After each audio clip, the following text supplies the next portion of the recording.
Imagine un instant. Tokyo en 1900. Pas de forêt de gratte-ciel, pas d'écran géant, pas de carrefour envahi de néons. Juste une immense ville de bois, de ruelles, de temples, de marchés et de silhouettes en kimono. Et maintenant, imagine la même ville en 2025. Une mégapole verticale, lumineuse, ultra connectée, presque futuriste. Comment une ville a-t-elle pu se transformer à ce point en un peu plus d'un siècle? C'est exactement ce que nous allons découvrir aujourd'hui. Bienvenue sur la chaîne. Ici, on voyage à travers le temps pour redécouvrir les plus grandes villes du monde, entre passé, présent et métamorphoses spectaculaires. Et dans cette vidéo, direction Tokyo. Une ville unique, une ville de contraste, une ville qui semble appartenir à la fois à l'histoire la plus ancienne et au futur le plus lointain. Alors installe-toi confortablement et prépare-toi à voir Tokyo comme tu ne l'as peut-être jamais vu. Au tout début du XXe siècle, Tokyo est déjà une capitale immense, déjà active, déjà dense. Mais son visage n'a encore rien à voir avec celui que nous connaissons aujourd'hui. En 1900, Tokyo ressemble à une mer presque infinie de toits bas, de maisons en bois, de ruelles étroites et de quartiers traditionnels. La ville s'étend largement à l'horizontale. Elle ne cherche pas encore à toucher le ciel. Elle épouse le sol, les habitudes, les saisons et le rythme de la vie quotidienne. Partout, on ressent l'âme du Japon ancien. Dans les rues, les marchands installent leurs étals, les artisans travaillent devant leurs échoppes, les familles avancent en kimono. Les rickshaws circulent lentement dans des voies étroites où tout semble plus proche, plus humain, plus intime. Tokyo, à cette époque, n'est pas seulement une grande ville, c'est un monde vivant, profondément enraciné dans la tradition. Autour des temples et des sanctuaires, la vie est intense. À Asakusa, par exemple, le quartier du Sensoji est déjà un centre populaire majeur. Les passants s'y croisent sous les lanternes. Les commerçants attirent les clients. Les pèlerins viennent prier. Les enfants observent l'animation. Tout y est mouvement, mais un mouvement différent de celui d'aujourd'hui. Un mouvement plus lent, plus organique, plus proche du sol et des gestes simples. Dans les quartiers résidentiels, le décor change encore.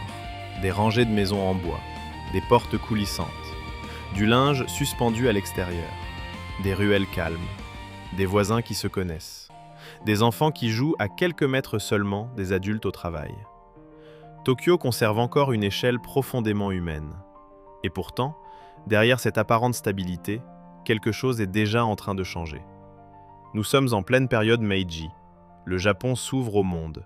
Il modernise ses institutions, ses transports, son armée, son économie. Et Tokyo devient le laboratoire de cette transformation. Les premiers signes de modernité apparaissent. Dans certains quartiers, des bâtiments d'inspiration occidentale émergent. À Ginza notamment, les rues deviennent plus ordonnées, les façades changent, les vitrines apparaissent. L'organisation urbaine commence à évoluer. Le contraste devient fascinant. D'un côté, le Tokyo traditionnel des maisons en bois, des marchés, des sanctuaires et des canaux. De l'autre, une ville qui regarde déjà vers l'avenir. Une ville qui comprend que le nouveau siècle va tout bouleverser. Le long de la rivière Sumida, les embarcations transportent des marchandises.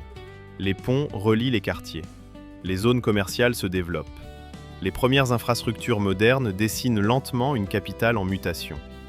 Autour du palais impérial, l'espace semble déjà différent, plus ouvert, plus vaste, plus symbolique. Le pouvoir se montre. La ville se structure. Tokyo devient progressivement le centre politique et stratégique du Japon moderne. Mais cette ville du début du siècle reste fragile. Une grande partie de son tissu urbain est encore construite en bois. Elle est vulnérable aux incendies, aux catastrophes, aux secousses de l'histoire. Et pourtant, c'est peut-être là que se trouve la force la plus profonde de Tokyo. Sa capacité à se relever, à se reconstruire, à renaître, encore et encore. Quand on regarde Tokyo en 1900, on n'observe pas seulement une ville ancienne. On voit déjà les premiers indices d'un futur gigantesque. Dans les rails, dans les fils télégraphiques, dans les gares, dans les nouveaux bâtiments administratifs, dans l'organisation de certains boulevards, dans l'idée même du progrès qui commence à traverser la capitale. Le vieux Tokyo est encore là, mais le futur est déjà en marche. Et quel futur? Car en l'espace d'un peu plus d'un siècle, Tokyo va devenir l'une des métropoles les plus impressionnantes de la planète. Une ville qui ne cesse jamais vraiment de se transformer. Une ville qui change d'échelle, de rythme, de fonction et d'apparence. Tokyo n'est plus une ville basse et étendue. C'est une mégapole verticale, dense, lumineuse, complexe. Une ville où les lignes ferroviaires, les autoroutes urbaines, les tours, les enseignes et les quartiers spécialisés forment un paysage presque infini. La capitale japonaise semble avoir changé de dimension.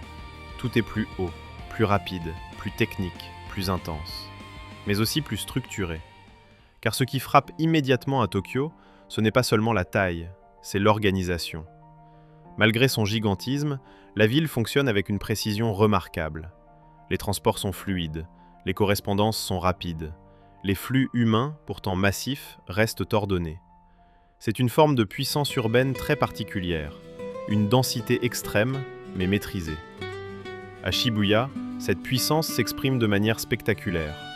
Le carrefour est devenu l'un des symboles les plus connus de Tokyo. Les écrans géants dominent les façades. Les foules traversent dans toutes les directions. Les lumières, les sons, les publicités, les mouvements donnent l'impression d'un monde en activité permanente. Ici, tout circule en même temps. Les piétons, les voitures, les trains, les informations, les images, l'attention, l'énergie. Shinjuku pousse encore plus loin cette sensation. Les immeubles y sont plus nombreux, les flux plus massifs. Les sorties de gare déversent des vagues de passants. Les enseignes s'empilent. Les rues paraissent sans fin. Tokyo devient presque vertigineuse. Et pourtant, elle ne se résume pas au chaos visuel. Chaque quartier a sa logique. Chaque zone a sa fonction. Akihabara incarne l'univers de l'électronique, du jeu vidéo, de la culture visuelle et technologique. Harajuku révèle un Tokyo plus créatif, plus audacieux, plus libre dans son expression. Ginza affiche l'élégance, le luxe, la modernité sophistiquée. Marunouchi et les grands quartiers d'affaires montrent une ville puissante, disciplinée, tournée vers l'économie mondiale. Tokyo est donc multiple. Elle change de visage d'un quartier à l'autre, d'une rue à l'autre, parfois même d'un coin de rue à l'autre. Et c'est précisément cette diversité qui la rend si fascinante. Car malgré toute cette modernité, le passé n'a pas disparu. Il est toujours là. À Asakusa, le Sensoji reste l'un des cœurs symboliques de la ville. Entouré par la modernité, il continue d'attirer visiteurs, habitants et croyants. À proximité de la Sumida, la Tokyo Skytree s'élève comme un symbole du XXIe siècle. Mais autour d'elle, on peut encore ressentir quelque chose du vieux Tokyo. C'est toute la singularité de cette ville. Elle ne remplace pas totalement son passé. Elle l'absorbe, elle le juxtapose, elle le contourne, elle le réinterprète. On peut passer en quelques minutes d'un sanctuaire paisible à un quartier saturé d'écrans géants, d'une petite rue résidentielle à un canyon de verre et d'acier, d'un parc silencieux à une gare immense traversée par des milliers de voyageurs. Tokyo vit dans le contraste. Et c'est dans ce contraste qu'elle devient inoubliable. Au fil des années 2010, puis jusqu'en 2025, la ville continue d'évoluer. Le skyline change encore, de nouvelles tours apparaissent. Les infrastructures se perfectionnent. Les transports deviennent toujours plus intégrés. Les espaces publics s'adaptent. Les quartiers poursuivent leur modernisation. Tokyo semble ne jamais s'arrêter. Mais plus elle devient avancée, plus elle semble aussi chercher une forme d'équilibre. Un équilibre entre innovation et mémoire, entre densité et respiration, entre efficacité et qualité de vie. Dans les parcs, pendant la floraison des cerisiers, un autre visage apparaît.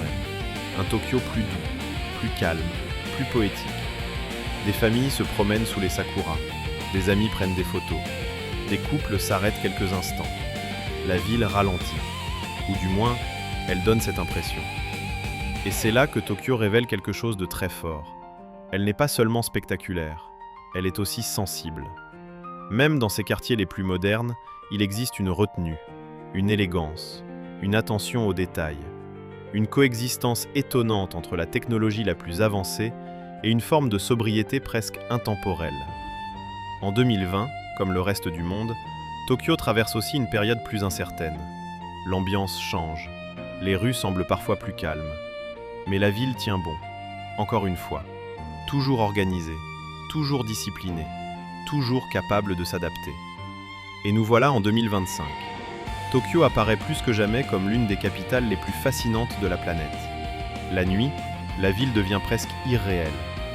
Les trains traversent les quartiers illuminés, les tours brillent dans la distance, les enseignes reflètent leur lumière sur les vitres et les chaussées. Les routes suspendues découpent l'espace. Les quartiers centraux semblent sortis d'un film de science-fiction. Et pourtant, même là, l'âme de Tokyo demeure. Dans un petit restaurant discret, dans une ruelle calme, dans un sanctuaire caché entre deux immeubles, dans une rue résidentielle silencieuse, dans les gestes du quotidien. Quand on compare Tokyo de 1900 à Tokyo de 2025, on ne voit pas seulement une évolution urbaine. On voit la transformation d'un monde. On voit le passage d'une ville de bois, de marchés et de rickshaws, à une mégapole verticale, lumineuse et ultra connectée. On voit la trajectoire d'un pays entier. On voit la capacité d'une capitale à absorber les chocs du temps, à changer sans disparaître, à évoluer sans perdre totalement son identité. Tokyo a changé d'échelle, elle a changé de forme, elle a changé de rythme, mais elle n'a jamais cessé d'être Tokyo. Une ville de contraste, une ville-monde, une ville où le passé dialogue encore avec le futur. Et c'est peut-être cela qui la rend si captivante.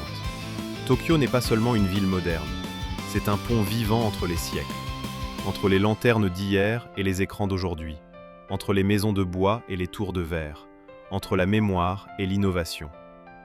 Si cette vidéo t'a plu, pense à mettre un like et active la cloche. Abonne-toi à la chaîne pour découvrir d'autres voyages spectaculaires à travers le temps, avec les plus grandes villes du monde entre passé et présent. Et dis-moi en commentaire quelle ville tu veux voir dans une prochaine vidéo. Paris, Londres, New York ou une autre métropole fascinante. Merci d'avoir regardé cette vidéo et à très vite pour un nouveau voyage dans le temps.